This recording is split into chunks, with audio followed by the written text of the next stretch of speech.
네, 안녕하세요. 네, 국립대구과학관의 최병도라고 합니다. 제가 2년 전에, 한 2년 좀 전에 여기서 강연했었는데 그때는 여기가 꽉 찼었거든요. 근데 지금은 코로나 때문에 참 많은 분들이 못 모여서 아쉽게 생각합니다. 오늘 강연은 저희 과학관이랑 고산도서관이랑 함께 저희 특별전을 준비하면서 그에 대한 일환으로 이제 계획된 강연이고요. 다음 주에 진주교대 김경수 교수님이 공룡에 대해 강연하신다 해서 저는 조금 덜 재밌는 공룡 이전 시대에 살았던 생명체들에 대해서 강연을 해볼까 합니다. 원래는 저도 공룡 강연 많이 했었거든요. 근데 이번에는 좀 색다른 주제로 해볼까 합니다.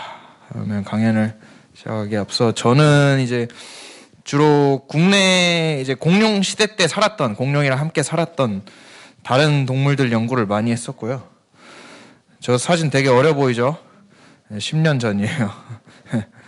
현재 과학관에서는 이제 다양한 화석 표본 발굴이랑 전시를 하고 있고 연구도 함께 진행하고 있습니다. 근데 정작 대구과학관 와보신 분들 화석 많이 못 보셨을 거예요, 지금까지. 왜냐면 거의 다 지금 저희가 수장고에다 보관하고 있고 아마 올해 겨울 아니면 내년 초쯤에 새로운 전시관으로 여러분께 찾아뵙게 될 것 같습니다. 거기 가시면 이제 공룡 뼈랑 이런 것도 직접 보실 수 있게 될 거예요. 그리고 전시 연구뿐만 아니라 이제 과학관 교육도 많이 개발해서 여러분과 함께 했었습니다. TV 옛날에 나온 거였는데 TV 나왔을 때 NG도 여러 번 나오고 그랬었어요. 이건 언론 나왔던 건데 뭐 이런 게 있고요. 그래서 논문도 내고 책도 내고 그랬어요. 자, 이제 강연 시작을 해볼 건데요. 우리가 흔히 공룡에 대해서는 많이 알죠. 근데 그 공룡을 어떻게, 우리가 공룡이 있었으면 어떻게 알까요? 화석이 있었기 때문에 알 수 있죠. 그럼 화석에는 뭐가 있을까요? 화석은 기본적으로 뭐냐면 우리 인간이 그 문명이 발달되기 이전 시대에 살았던 생물들의 모든 유해를 말합니다. 유해는 그러니까 죽어서 만들어진 뼈나 뭐 흔적, 그러니까 발자국 같은 것들을 말해요. 그래서 생명의 흔적들, 뼈, 알, 뭐 이빨, 발자국, 뭐 심지어 똥도 화석으로 남을 수 있습니다. 이런 것들을 전부 다 화석이라 부르고 이 화석을 연구하는 학문을 고생물학이라고 부릅니다. 그래서 고생물학자가 이런 화석을 연구하게 돼요. 화석에 이런 것들뿐만 아니라 보통은 우리가 죽고 나면, 무언가가 죽고 나면 다 이렇게 몸이 분해돼 버리죠. 박테리아나 다른 곤충이나 다른 동물들이 먹으면서 살은 다 없어지고 뼈만 남아서 화석이 되는데, 아주 독특한 케이스로는 옆에 있는 것 보면 왼쪽에 있는 게 이제 미라거든요.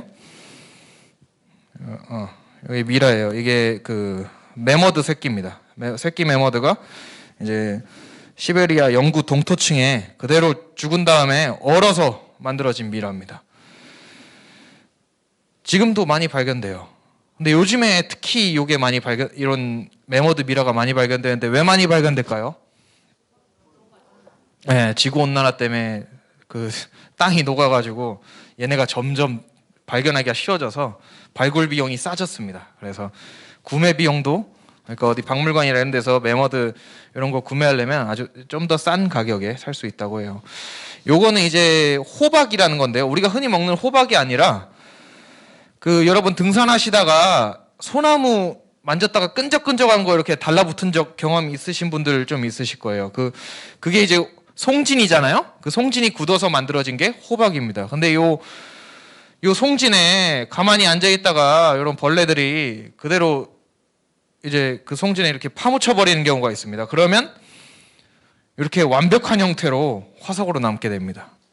특히 이런 호박, 그러니까 호박에서 화석이 발견되는 것 중에 가장 유명한 장소가 어디냐면 미얀마입니다. 미얀마에서 그래서 저기 그 많이 발굴을 해가지고 연구를 하는데 그게 상당히 이제 이슈가 된 적이 있어요. 그 미얀마 그 원주민들 착취해가면서 요 화석 발굴해가지고 연구를 한다. 그래갖고 미얀마에서 나온 호박에서 산출된 화석을 연구한 논문은 학술지에 실지 말자. 뭐 이런 얘기도 있었습니다. 어쨌든 호박에서 나오는 이런 형태의 완벽한 화석들도 있고요.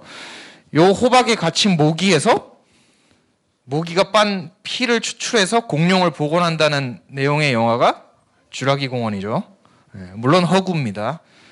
DNA 같은 경우에는 시간이 오래 지나면 다 파괴돼 버려요. 그래서 이렇게 갇혀 있더라도 DNA가 온전하게 남을 수는 없습니다. 자, 이제 이런 생물들을 보면 다 지금 현재는 지구상에 남아있는 애들이 없어요. 친구들이 없어요. 그걸 이렇게 없어진 걸 뭐라 그러죠? 생물이? 멸종이라고 그러죠. 근데 멸종이 아주 크게 일어나면 대멸종이라고 그래요. 그 대멸종, 이게 보면 지금 멸종한 비율을 나타내거든요.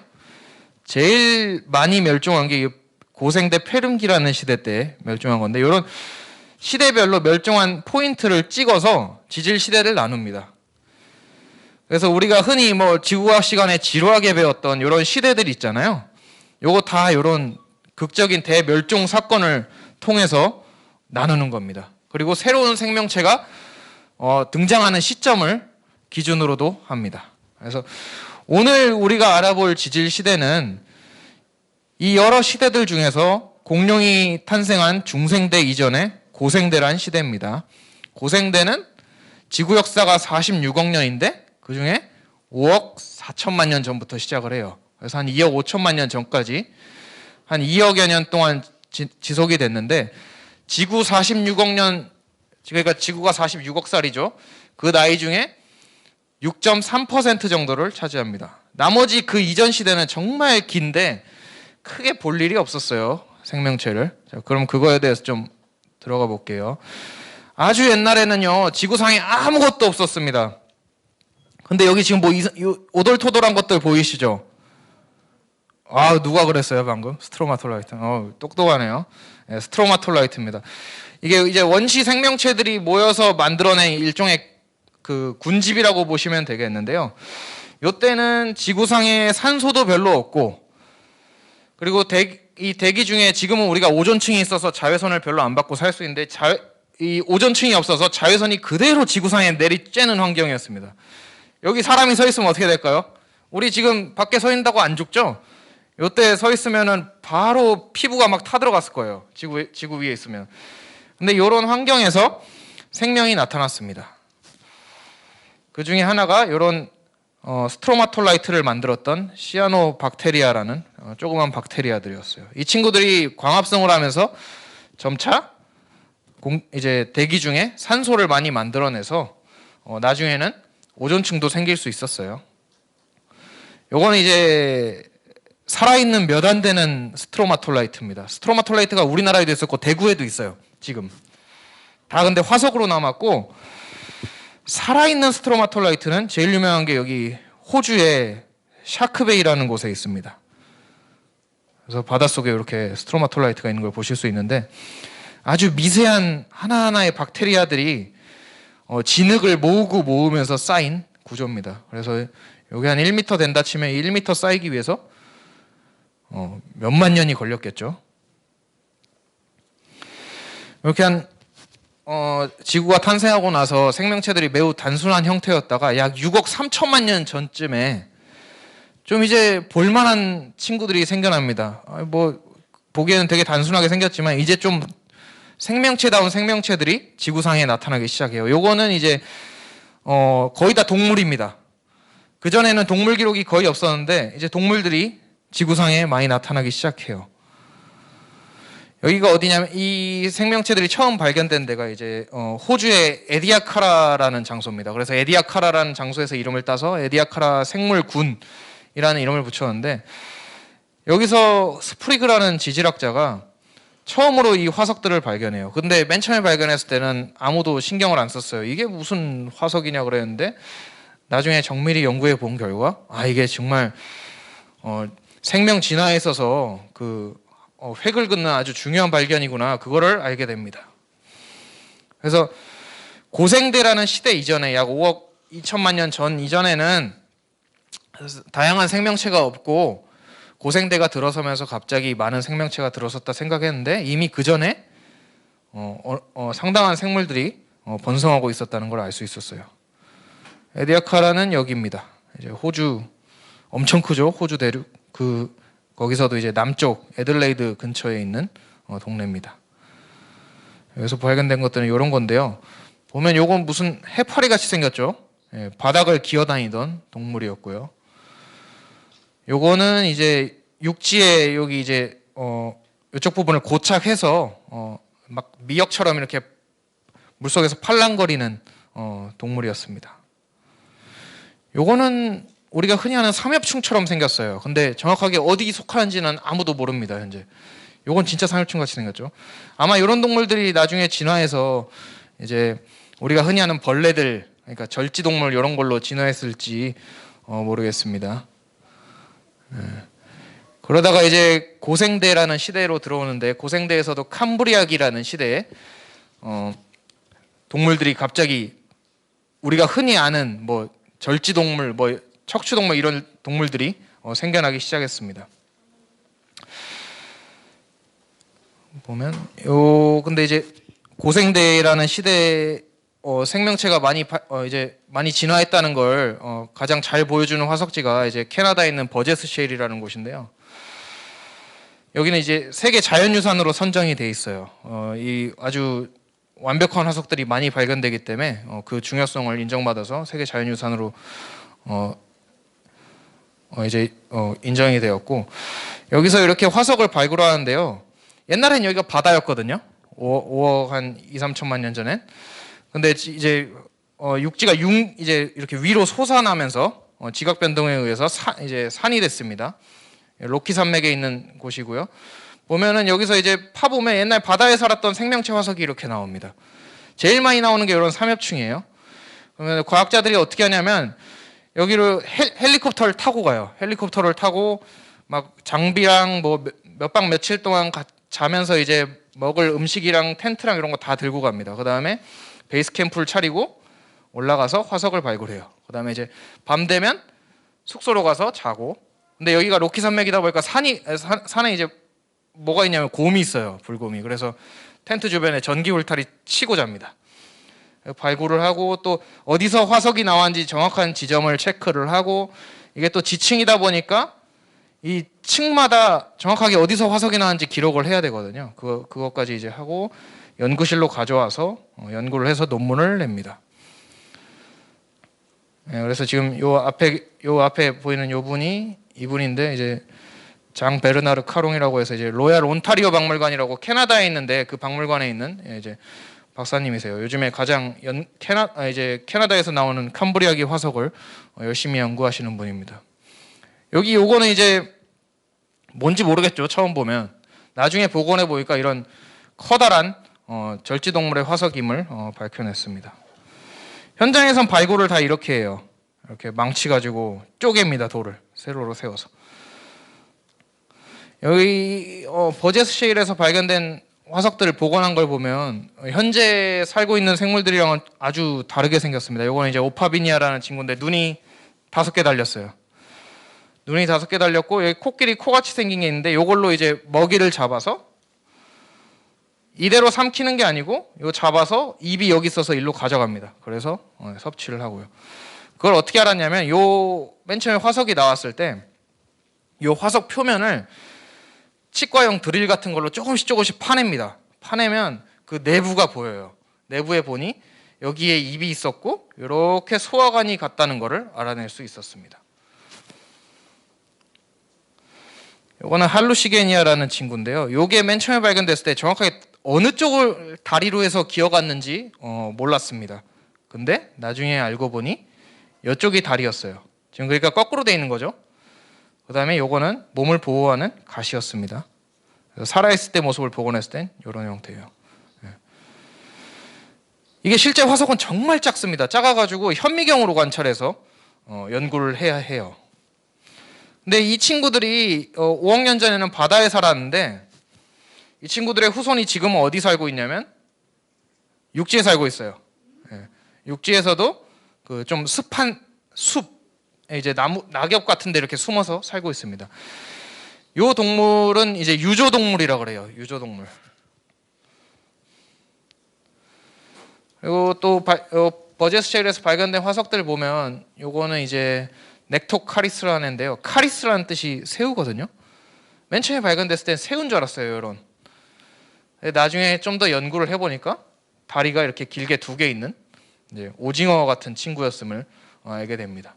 여기 2종류라 써 있는데요. 2종류는 이제 오징어, 문어, 뭐 낙지 이런 친구들이에요. 머리 2에 발족자를 써서 머리에 발이 달렸다는 뜻이에요. 그래서 우리가 흔히 오징어 먹을 때 여기 뭐 이렇게 뭐라 그러죠? 머리라고 하는 분들 있잖아요. 여기는 머리가 아니라 이제 몸통이고 머리는 여기 있어요. 그리고 머리 아래 이렇게 다리가 있어서 머리 아래에 발이 있다 해서 2종류라고 표현을 합니다. 친구들도 있고 또 이거는 이제 주로 갑각류나 어떤 그 비슷한 유형의 절지동물들인데요. 요 시대 때 산출되는 화석들을 보면 이렇게 껍질로 쌓여 있는 경우가 많이 있습니다. 자기 몸을 이렇게 껍질로 보호하는데 캄브리아기 때부터 이제 많은 포식자들이 생겨나면서 자기 몸을 보호하려고 이렇게 껍질을 진화시켰던 걸로 생각이 됩니다. 이 친구도 이제 보면은 몸을 이렇게 껍질로 싸고 있죠. 최근에 이 친구 이제 오다라이아라는 이 동물 같은 경우에는 뇌 신경까지도 이제 연구를 하고 있어요, 학자들이. 그래서 뇌 신경이 5억 년 전에 어떻게 발달을 해서 현재에 이르는지까지 연구를 하고 있어요. 그러니까 그냥 단순히 화석이 나왔다고 해서 얘는 어디 속하네 하고 끝 이게 아니라 신경 연구까지도 활발히 하고 있습니다. 주로 이런 연구 많이 하는 곳 중에 하나가 우리나라에 있어요. 어디에 있냐면 저희 인천에 극지연구소라고 있습니다. 거기서 이런 연구를 많이 해요. 요거는 제 컴퓨터에선 되게 빨리 움직였는데 여기선 좀 느리네요. 요즘에는 화석이 발견되면요, 그냥 단순히 뭐 그림 그리고 뭐 어떻게 생겼다 이 정도에서 끝나지 않고 얘가 정확하게 몇 번째 뭐 입속에 있는 부속지가 무슨 역할을 했는지 요거까지 다 연구를 합니다. 이 친구는 지금 하벨리아 옵타타라는 친구인데 최근에는 이런 복원 과정까지 이르게 됐습니다. 그래서 얘가 대략 뭐 전갈이나 뭐 거미나 요즘 살아있는 그런 친구들과 연관성이 깊은 동물이다 이런 걸 밝혀냈고요. 요거는 이제 야우니크 쿠테나이라 돼 있죠. 이제 화석을 복원해서 살아있을 때 이렇게 헤엄쳤을 것이다 이렇게 복원한 영상입니다. 딱 봐도 뭔가 뭐 인디언 이름 같지 않나요? 야우니크. 그쪽 단거 쿠테나이는 동네 이름입니다. 이제 캐나다의 쿠테나이 국립공원이라고 있거든요. 그 지역 이름을 따서 야우니크 쿠테나이라고 이름을 지은 절지동물 화석이에요.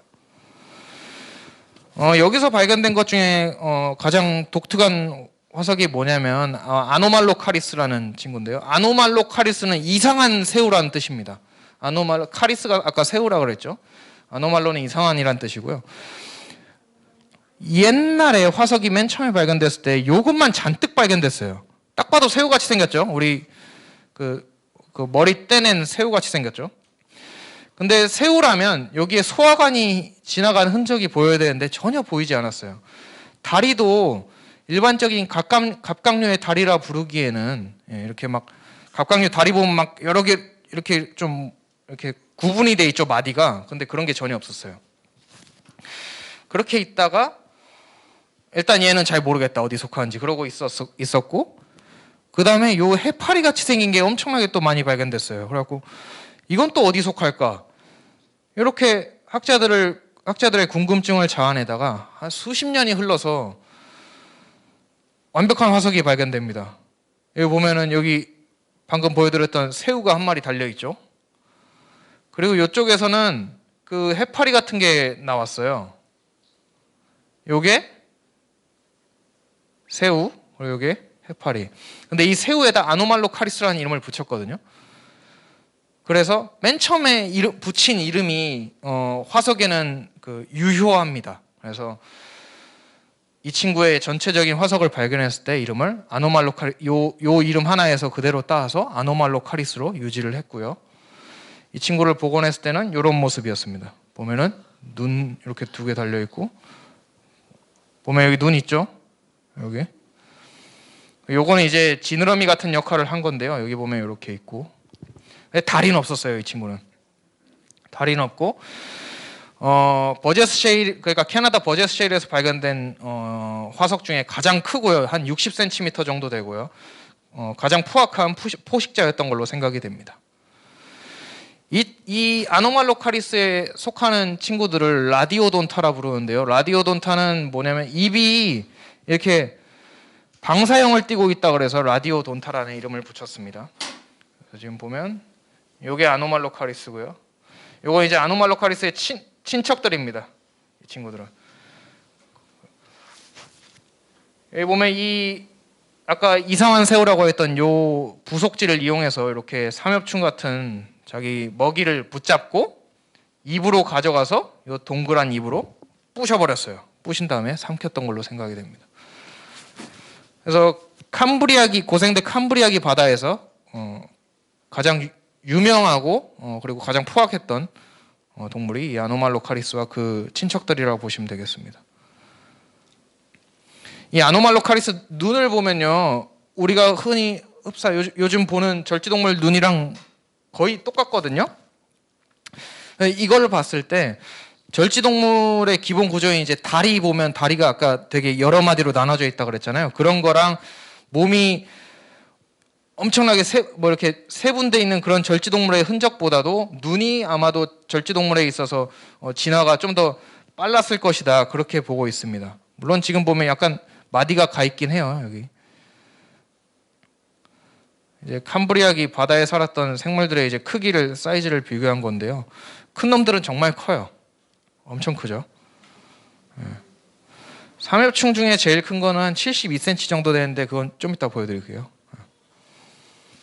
이때 그리고 최초의 척추동물의 조상들이 나타납니다. 척추동물이라 하면 우리도 포함이죠. 우리도 척추가 있죠. 이때 원시적인 척추동물의 조상이 이제 척삭동물이 이미 5억 년 전부터 존재를 했는데요. 이렇게 마디가 지나가고 있습니다. 그래서 한때 7, 80년대, 90년대만 하더라도 이제 여기 이제 피카이아라는 동물인데, 이 동물이 우리의 가장 원시적인 조상이라고 생각을 했어요. 근데 나중에 더 화석을 발견해 보니까 중국에서 이미 버제스쉐일보다 1000만 년 이전에 형성된 지층에서 물고기 화석들이 발견됐어요. 물고기는 척추동물이죠. 그러니까 척추동물의 진화가 정말 생각보다 빨랐다. 그거를 밝혀낼 수 있었습니다. 이 버제스쉐일은 옛날에 처음 발견한 분이 이제 물론 예전에도 있었지만 대표적인 분이 이제 월콧이란 분인데요. 19세기부터 20세기에 걸쳐서 이제 연구를 하고 발견을 하셨습니다. 지금은 헬리콥터를 타고 간다 그랬죠. 그 화석지에. 근데 이때는 뭘 타고 가냐면 당나귀나 말에 이제 술에 끌고 이렇게 가가지고 발굴을 했고요. 가족도 데려가서 가족들이랑 같이 이렇게 조사를 하셨다고 해요. 이 높은 산을 수레랑 말만 가지고 저렇게 올라가서 열심히 조사를 하셨고, 나중에는 이제 저희 캠브리지 대학교, 영국의 캠브리지 대학교 팀이 열심히 연구를 했습니다. 요 두 분도 이분이 이제 해리 휘팅턴이라는 분인데 꽤 오래 사셨죠. 2010년까지 사셨는데 이분이 이제 하버드 대학에 있다가 이제 원래 영국인이라서 영국으로 돌아가십니다. 캠브리지 대학교로. 그 다음에 거기서 후학들을 양성하는데 이제 대학원생 2명이에요. 이제 코네이 모리스 그리고 데렉 브릭스, 이 두 분을 이제 잘 키워서 버제스쉐일 연구를 열심히 시켰죠. 그리고 버제스쉐일이 왜 중요한지를 알아내게 됩니다. 그래서 이런 학자들이 열심히 연구를 하셨기 때문에 생물 진화의 그 시작과 다양성이 어땠는지를 밝혀낼 수 있었고, 그 덕분에 또 이 장소가 유네스코 세계 자연유산이 되었죠. 자, 그러면은 버제스쉐일에서 왜 이렇게 많은 생명체가 탄생할 수 있었는가? 그거를 보려면 일단 지구를 봐야겠습니다. 그 당시 지구는 한 5억 년 전 지구는 이렇게 생겼어요. 우리나라 어디인지도 모르겠죠. 옛날 우리나라는 대충 여기쯤에 있었어요. 여기가 어디죠? 여기 가운데 지나는 걸 뭐라 그러죠? 예, 적도 근처에 있었어요, 우리나라. 되게 따뜻하고, 뭐 눈 오는 건 상상도 할 수 없는 장소에 있었죠. 그리고 시베리아는 엄청 춥잖아요. 근데 옛날에는 역시 적도 근처에 있었습니다. 지금은 이름도 없는 대륙들이 그 당시에 있었고요. 특히 요 이아페투스 해라는 해가 있는데 여기서 이제 화석들이 많이 나옵니다. 어쨌든 보면은 캄브리아기 약 5억 년 전에 요 하늘색으로 된 부분이 뭐냐면 이제 대륙붕이라고 해서 얕은 바다입니다. 산소도 잘 들어오고 빛도 잘 들어오고 생물들이 살기 좋은 환경이에요. 여기서 고생대 생물들이 진화하기 시작합니다. 그럼 왜 여기서 진화하기 좋았을까? 첫 번째로는 일단 지구가 상당히 따뜻해서 빙하가 녹으면서 이제 해수면 상승되면서 이런 대륙붕들이 많이 생겨났고요. 산소도 상당히 풍부했던 걸로 추측이 됩니다. 육지는 그 당시에 어땠냐면 아무것도 없었습니다. 아까 오존층이 없다 그랬죠? 오존층이 이때도 아직 형성이 안 돼서 육지는 아무것도 없는 황무지였습니다. 그래서 바닷속에서 많은 생물들이 탄생하고 번성을 할 수 있었습니다. 이런 버제스 셰일 같은 화석지가 전 세계에 여러 군데 있거든요. 근데 특히 여기가 이제 방금 말씀드린 버제스 셰일이고, 특히 우리나라에서 주로 연구하고 있는 지역은 여기입니다. 시리우스 파셋이라고 그린란드에 있어요. 여기 가려면 어떻게 가야 될까요? 비행기 타고 가야죠. 비행기 타고 가도 여기 공항이 없어요. 그냥 자갈밭이에요. 그래갖고 길 쫙쫙 잘 핀 다음에 거기 이제 비행기 대충 착륙시킨 다음에 거기다 이제 텐트 치고 이제 화석 발굴해서 다시 한국으로 가져오고 이 작업들을 하고 있습니다. 극지연구소에서 주로 연구를 많이 하고 있다. 그거 알고 계시면 되겠습니다. 저도 이제 유명한 화석지 한번 가봤거든요. 여기가 이제 중국에 있는 챙지항이라는 데인데 여기도 유네스코 세계 자연유산입니다. 그리고 중국 남쪽에 있어요. 혹시 뭐 운남성이라고 들어보셨나요? 예, 운남성이라는 성에 쿤밍이라는 도시 근처에 있습니다. 그래서 여기도 버제스 셰일처럼 이런 생명체들이 많이 살았어요. 삼엽충 얘기를 좀 해보려고 그러는데요. 우리가 삼엽충은 정말 유명하죠. 유명한데 이제 정확하게 사람들이 뭔 동물인지 잘 몰라요. 그래서 그거에 대해서 조금 설명해 볼까 합니다. 이게 최초로 사람이 발견한 삼엽충 화석이에요. 몇 년도냐면 1698년인데 이때는 사진이 없죠. 사진이 없으니까 이제 그림으로 남긴 건데 그 그림이 요거고 이제 맨 처음에 발견한 사람이 이게 그 당시엔 삼엽충이 뭔지 모르니까 넙치랑 같은 물고기겠다 이렇게 추측을 했습니다. 나중에 좀 사람들이 점점 더 많은 삼엽충을 발견하고 연구를 하다 보니 이게 삼엽충이 절지동물에 속하는구나 그걸 알게 되었어요. 삼엽충은 고생대 캄브리아기 때 등장해서 고생대가 끝날 때 멸종한 절지동물입니다. 한 2만여 종이 발견이 됐어요. 바다에만 서식한다고 되어 있는데 최근에는 이제 기수, 그러니까 바닷물이랑 민물이 만나는 장소에서도 삼엽충이 발견이 됐습니다. 근데 어쨌든 거의 대부분은 바다에만 살았어요. 왜 이름이 삼엽충이냐면 여기 가운데를 중심으로 해서 엽이라고 부르는 게 3개 이렇게 나뉩니다.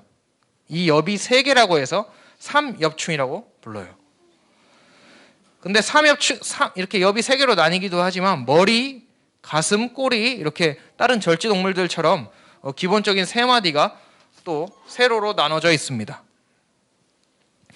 보통 화석으로 남는 거는 삼엽충 껍질이에요. 껍질이고 다리랑 뭐 이제 속살 같은 거는 이제 썩어서 없어져 버립니다. 제일 큰 삼엽충은 한 72cm 정도 되고요. 저희 과학관에도 아마 올해 말부터 전시를 할 거예요. 지금 수소문에서 구해가지고 요 표본을 지금 일단 확보를 했습니다. 저희 과학관에. 그래서 기회 되실 때 나중에 한 겨울쯤에 오셔서 12월이나 그때쯤에 오셔서 한번 보시는 걸 추천드리겠습니다. 가장 작은 삼엽충은 1cm도 안 돼요. 한 1mm 정도밖에 안 됩니다. 다 커도. 삼엽충이 정말 다양한 크기를 가졌어요. 그리고 고생대의 이제 표준화석이라고 부르는데 표준화석이 이제 시대를 구분하는 화석이거든요. 고생대에만 번성했고 진짜 딱 어떤 고생대를 대표하는 화석이라고 할 수 있습니다. 삼엽충이. 근데 삼엽충이라는 이름이 단 한 종만 가지고 지은 이름이 아니라 정말 2만 종이기 때문에 보시면 전 세계에 걸쳐서 그리고 시대에 걸쳐서 아주 많은 삼엽충을 이렇게 볼 수 있습니다. 현재 삼엽충이랑 가장 가까운 친척은 살아있는 것 중에는 투구개랑 전갈이에요. 거미나 이런. 삼엽충이 성장을 하는 방법은 허물 벗기입니다. 허물을 이렇게 벗는데 허물을 벗음으로 해서 껍질이 남겠죠. 그리고 또 그 다음 성장하면서 또 하나의 껍질을 만들겠죠. 그러면은 여러 개의 껍질이 만들어지니까 산술적으로 한 마리의 삼엽충이 여러 개의 화석을 만들 수 있습니다. 근데 보통 이렇게 껍질을 벗으면요, 요 원래 껍질 있잖아요. 요게 이 여러 마디로 이루어져 있기 때문에 지금 보시면 가만히 냅두면 자기 혼자 알아서 분해가 됩니다. 분해가 돼서 파편으로 이렇게 흩어져요. 그래서 보통 삼엽충 화석 찾으면요, 완벽한 형태의 삼엽충보다는 이런 파편 형태의 삼엽충이 많습니다. 삼엽충은 이제 알에서 깨어났을 때 뭐 엄마 따라서 똑같이 생활하는 애들도 있지만 때에 따라서는 이렇게 새끼 때는 바다를 헤엄치다가 어른이 되면 이렇게 땅을 기어다니는 삼엽충도 있었습니다. 근데 땅을 기어다녔다고 해서 헤엄을 못 친 건 아니에요. 이 친구들도 헤엄을 칠 수 있었습니다. 아까 제가 보통 껍질만 화석으로 남는다 그랬는데 일부 삼엽충 같은 경우에는 이제 깊은 바다에서 산소가 안 통하는 데 살다가 죽어서 산소가 안 통하니까 뭐 다른 동물이나 박테리아가 안 올 거 아니에요.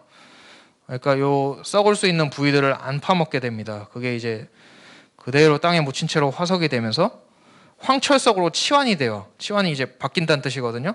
황철석으로 원래 성분이 바뀌면서 이대로 화석으로 남습니다. 남은 경우도 있습니다. 주로 이제 미국에서 이런 화석들이 많이 발견되는데 보면은 알이 되게 연약한데 알도 화석으로 남는 경우가 있습니다. 개인적으로 되게 구하고 싶은 화석이에요. 근데 구하기가 참 힘들어요, 이거는. 어떤 삼엽충은 이렇게 자기 껍질 속에 숨을 수가 있었어요. 이런 삼엽충도 있었고, 심지어는 이렇게 다리도 같이 보존된 삼엽충이 발견이 됐습니다. 그것도 3D로. 3D라 하면 이제 입체적인 형태로 삼엽충 화석이 남은 거죠. 삼엽충을 보면 눈이 되게 다양한 형태를 띠고 있어요. 어떤 친구는 그냥 일반적인 눈을 가지고 있고, 어떤 친구는 진짜 잠자리 같은 커다란 형태의 눈을 가진 친구도 있었어요. 그리고 어떤 친구는 이렇게 달팽이 같은 눈을 가지고 있었어요. 제 사무실 책상에 있는데요. 이 친구는 나중에 과학관 오시면 제가 한번 보여드릴게요. 어떤 친구는 눈이 없었어요. 이걸 보고서 삼엽충이 어떤 환경에서 살았는지를 알 수 있습니다. 보면은 이런 큰 눈을 가진 친구들은요, 모든 방향을 자유롭게 확인할 수 있었습니다. 이런 친구들은 이제 물속에서 헤엄을 치면서 사방팔방을 보고 어디서 적이 오는지 알 수 있었겠죠. 이 친구는 몸을 흙 속에다 숨기고 이 두 눈만 밖에 내놓고 있었습니다. 그러면 이제 적이 왔을 때 자기 몸은 이제 흙 속에다 보호를 하면서 눈만 내놓고 어디서 적이 오는지 파악해서 없으면 밖으로 나와서 먹이 찾으러 가고 그랬겠죠. 얘는 눈이 없는데, 눈 없는 친구들은 이제 아주 깊은 심해에 살았던 애들이에요. 아주 깊은 바다. 그러면 눈이 있어봤자 쓸 일이 없죠. 그러니까 그냥 아예 퇴화시켜버린 경우입니다. 에너지를 거기다 쏟지 않은 거예요. 대신에 이제 다른 감각을 이용해서 이제 다른 삼엽충이랑 의사소통도 하고 짝을 맺기도 하고 그랬습니다. 이게 이제 주로 바닥을 기어다녔던 친구들의 눈이에요. 그리고 요거는 아까 말씀드린 대로 숨어서 눈만 내놓은 친구들이고요. 요거는 이제 헤엄쳤던 왕눈이 삼엽충입니다. 이게 이제 최근에 발견된 눈 없는 삼엽충인데요. 보면은 눈이 없어도 자기들끼리 대화를 잘하나 봐요. 이렇게 일렬로 쭉 가다가 그대로 죽어서 화석이 된 케이스입니다. 이 친구들은 아마도 화학 신호나 촉각을 이용해서 서로 커뮤니케이션을 했던 걸로 생각이 돼요. 짝짓기 하러 다 같이 무도회장으로 가는 길이었는지 모르겠으나 아무튼 그러다가 화석이 됐어요. 우리도 보면 지금 동굴 같은 데 가보면 눈 없는 동물들 많이 볼 수 있습니다. 그러니까 눈 없는 새우, 눈 없는 곤충, 박쥐도 눈은 달리긴 했는데 잘 안 보죠. 동굴에 사는 박쥐들은 초음파 이용하죠. 자, 이 친구들 삼엽충 눈을 좀 더 자세히 보면요, 하나하나가 렌즈로 되어 있습니다. 근데 우리 곤충과 같은 렌즈는 아니고요, 방해석으로 되어 있습니다. 방해석은 광물이거든요. 곤충 눈이 광물로 되어 있지는 않죠. 방해석으로 되어 있는데, 방해석이 이제 뭐냐면 이제 탄산칼슘으로 구성되어 있는 건데, 나중에 여러분 학교 가시면 이런 광물 볼 거예요. 방해석, 이거 글자 위에다 방해석 올리면 이렇게 두 개로 보입니다. 이걸 복굴절이라고 그러거든요. 그래서 삼엽충이 이 렌즈로 세상을 보면 세상이 두 개로 보여요. 그러면 사는데 도움이 안 되겠죠. 너무 어지럽죠. 근데 삼엽충은 자기 눈을 이 복골절을 교정을 할 수 있었어요. 일종의 안경 같은 역할을 하는 게 또 안에 있어서 하나로 보일 수 있게 했습니다. 되게 정교한 눈을 가진 최초의 생명체가 삼엽충입니다. 삼엽충이 이제 보면 잡아먹히기도 해요. 이거는 뜯긴 흔적인데 그럼 누구한테 뜯겼을까? 상어. 나중에 상어가 나타났어요. 삼엽충이 멸종할 즈음에. 근데 보니까 아노말로카리스 아까 봤죠? 그 친구 요 입이랑 삼엽충 뜯긴 자국이랑 아주 잘 맞았어요. 그래서 그걸 봤을 때 삼엽충이 아노말로카리스 같은 친구한테 뜯어먹혔구나 이렇게 파악할 수 있었습니다. 삼엽충이 안 먹히려고 다양한 보호 전략들을 썼습니다. 보면은 이 친구는 가시가 달렸죠. 삼지창 같은 가시를 이제 진화시켰고 어떤 친구들은 아예 뭐 가시를 사방팔방에다 이렇게 뻗는 형태로 진화를 했고요. 이 친구는 이제 몸을 말고 있어요. 몸을 말고 있는데 이러면은 연약한 배를 공격을 안 당하겠죠. 이렇게 했는데 삼엽충이 이렇게 다양한 형태를 진화시켰는데 결국 마지막까지 살아남는 삼엽충들은 보통 보면 되게 단순한 형태의 삼엽충들이 살아남습니다. 이렇게 특정한 형태로 진화를 시키면요, 특정한 환경에만 적응을 하기 때문에 다른 환경으로 바뀌었을 때 살아남질 못해요. 어쨌든 뭐 자기들 딴에는 방어한다고 이렇게 진화를 시켰죠. 이거 이제 저희 과학관에서 전시했던 건데요. 이거 사이즈가 한 2cm밖에 안 돼요. 핸드폰으로 찍은 거긴 한데, 근데 보면은 이 삼엽충은 몸을 이렇게 그대로 만채로 죽었거든요. 근데 지금 뭐 적한테 공격당한 것 같진 않아요. 왜 만채로 죽었을까? 이제 요 지금 옆에 요 회색 돌들 보이죠? 옛날엔 이게 진흙이었거든요. 진흙이 한꺼번에 쏟아지면서 얘네를 덮쳤는데 얘네가 화들짝 놀라서 몸을 말았는데 만채로 묻혀서 그냥 죽은 거예요. 그거를 이제 사람들이 찾아서 이렇게 전시를 하는 거죠. 이 친구도 이제 파콥스라는 친구인데 몸을 만채로 죽어서 화석이 됐습니다. 라나라고 써 있는데요. 라나가 무슨 뜻이냐면 개구리란 뜻이거든요. 개구리 같이 생겼나요? 개구리 같이 생겼죠, 약간. 근데 삼엽충이 공격만 당한 건 아니고 삼엽충도 육식동물입니다, 기본적으로. 그래갖고 다른 동물들을 이렇게 잡아먹었어요. 어떤 삼엽충들은 이렇게 먹이를 흙 속에서 걸러 먹기도 하고요.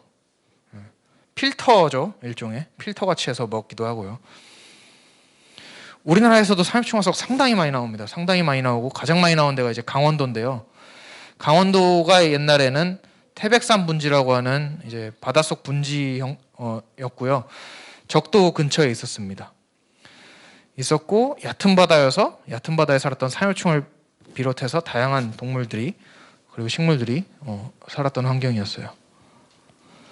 가장 오래된 우리나라 삼엽충은 이제 레들리키아라고 하는 친구고 우리 경상북도의 문경에서 산출이 됐습니다. 문경 조금 멀죠.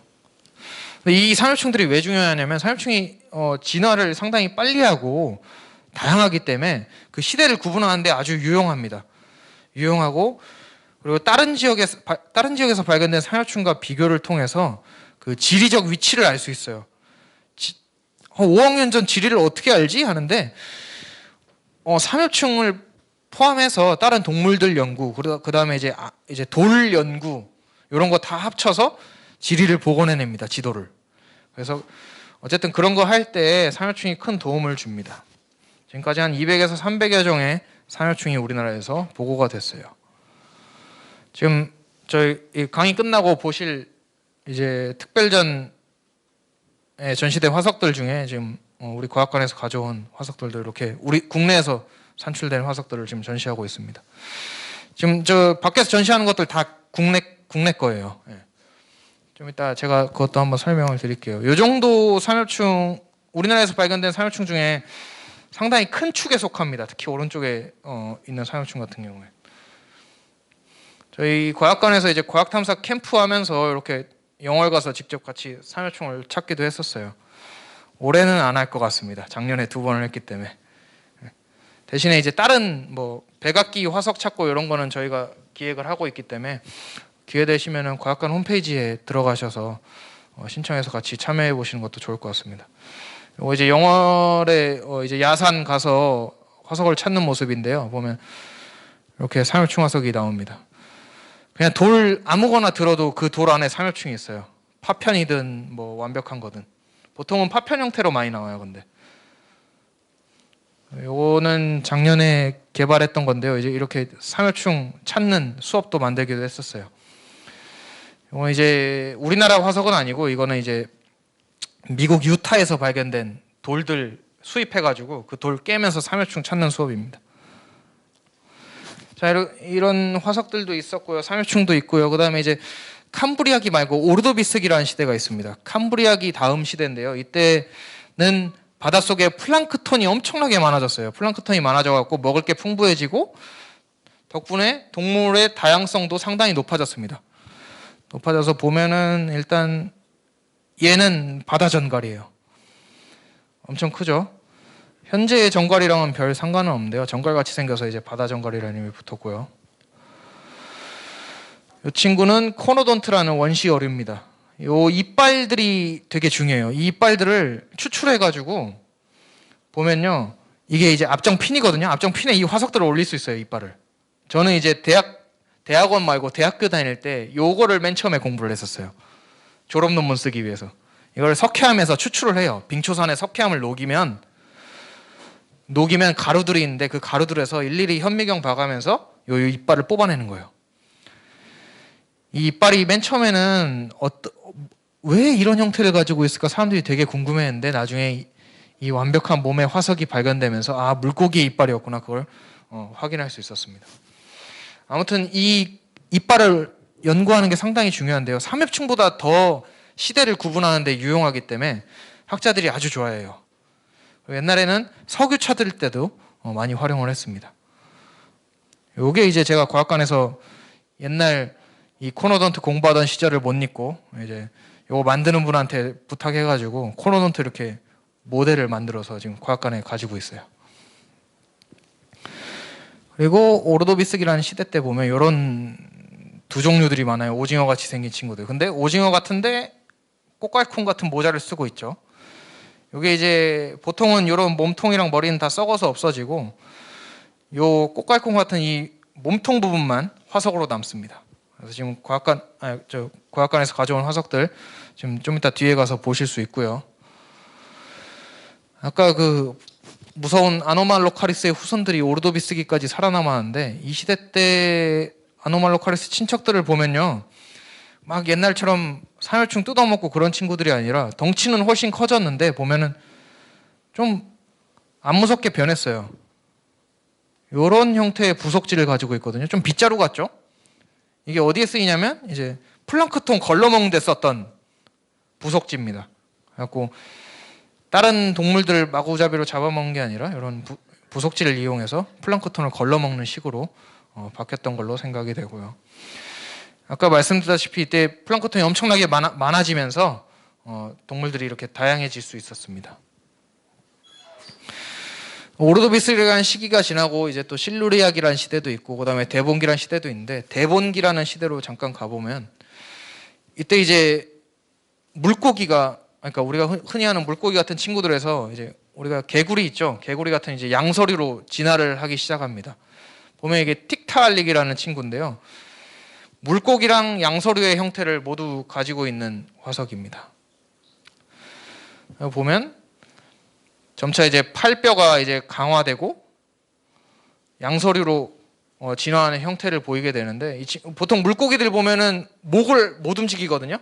머리랑 다 같이 움직여요. 그래갖고 몸통이랑 함께 움직이면서 방향을 틀 수 있는데 얘는 목만 이렇게 따로 우리처럼 움직일 수 있었어요.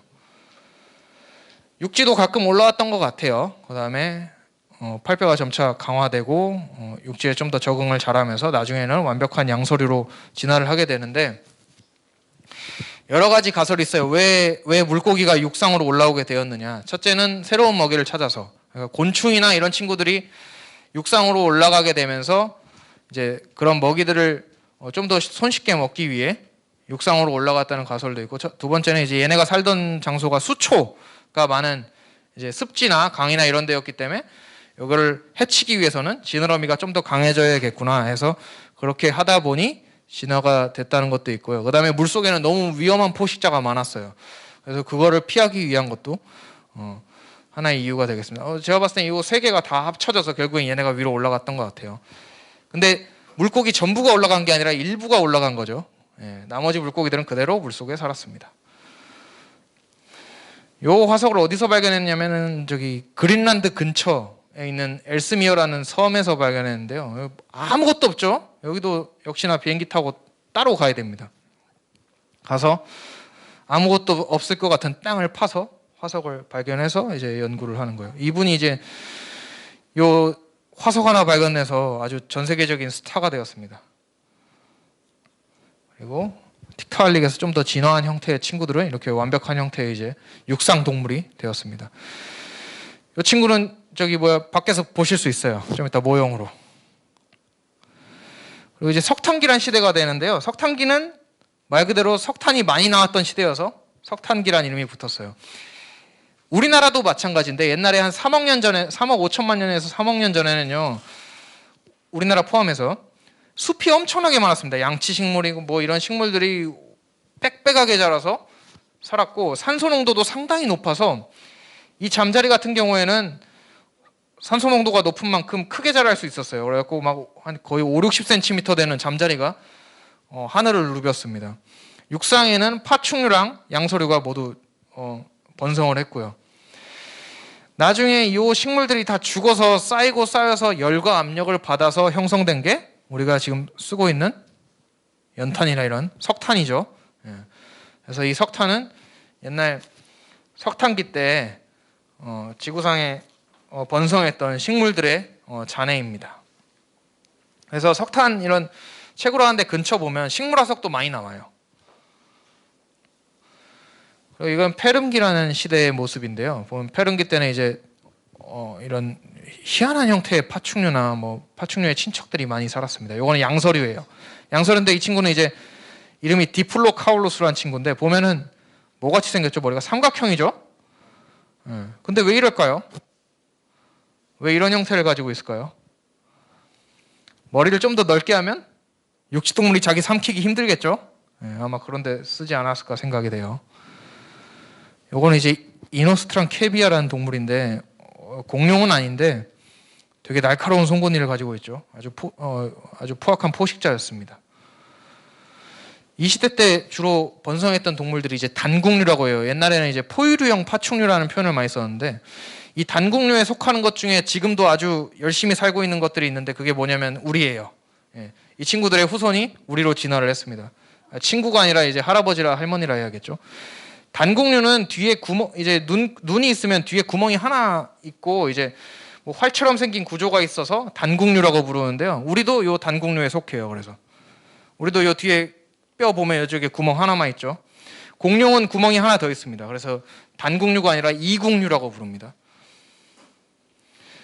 이렇게 잘 살다가 고생대 페름기라는 시대가 한 2억 5천만 년 전, 지금으로부터 한 2억 5천만 년 전에 끝나는데 이때 잘 살던 친구들이 다 한꺼번에 멸종을 합니다. 왜 멸종하냐면 가장 유력한 가설은 이제 지금의 시베리아 지방에서 갑자기 어마어마한 양의 화산 폭발이 일어나면서 화산 폭발을 통해서 대기 중에 퍼지는 이제 유독가스들 이 주 원인이었던 것 같아요. 이게 이제 바다를 산성화시키고 식물이 광합성화하는데 매우 어려움을 만들게 되고 그에 따라서 이제 얘네는 당연히 숨쉬기도 힘들지만 특히 초식동물들 같은 경우에 지금 잡아먹히려고 하는 이 친구 같은 경우에 먹을 게 없어지니까 죽게 되겠죠.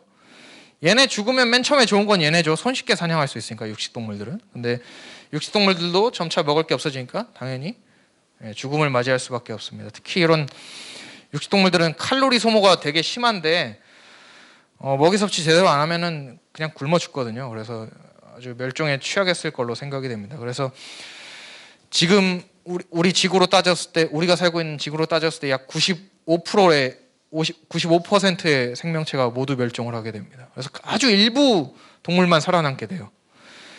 그 일부 중에 적응을 아주 잘한 친구들이 있었는데 그 적응을 잘한 친구들이 진화해서 뭐가 되게요? 공룡이 됩니다. 예, 공룡이 됩니다. 이 다음이 이제 공룡 시대로 넘어가게 돼요. 공룡은 보면요, 지금 시간이 약간 시간이 있어서 공룡은 보면요, 다리가 일직선으로 돼 있어요. 다른 동물들, 여러분 동물원 가보면 악어 어떻게 돼 있죠? 되게 꾸부정한 자세로 돼 있죠. 이구아나도 그렇고.